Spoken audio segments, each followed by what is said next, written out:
Hi, I found myself in this really pretty spot and I couldn't help but make my video here today. um, I have a new challenge for you.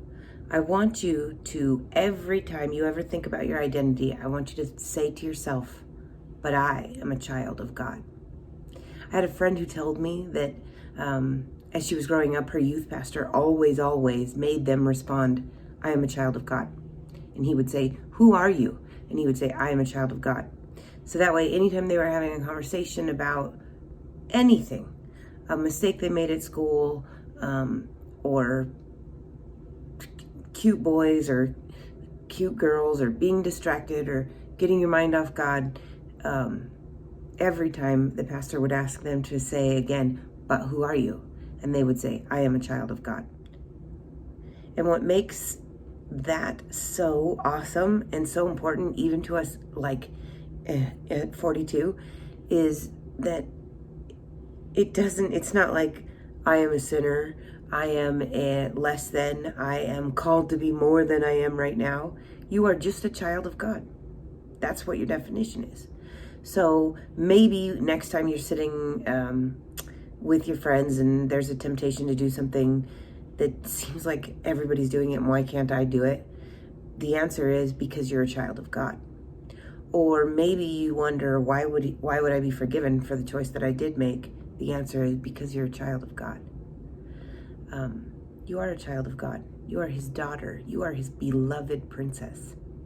You are loved so much more than your parents love you, so much more than I love you, so much more than for sure your boyfriend loves you.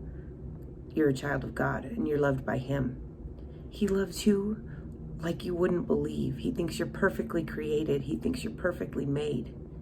You are a child of God. So I'm gonna be honest about a story of when I was in high school. I always attended youth group, and I wasn't a major partier in high school.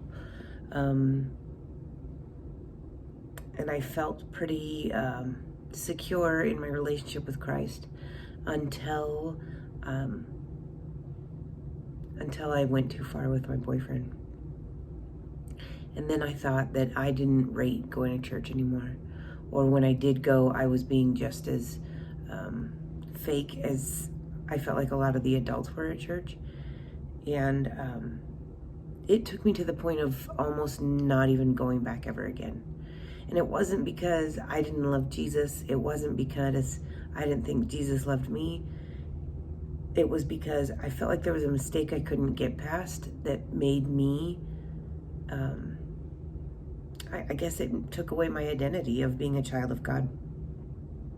And it took me a really long time away from Christ to finally come to the point of realization that didn't separate me from him. He didn't stop loving me because of that. Now, honestly, at the time, I felt like the love of my boyfriend was more important than being concerned with Christ and where my relationship stood with him.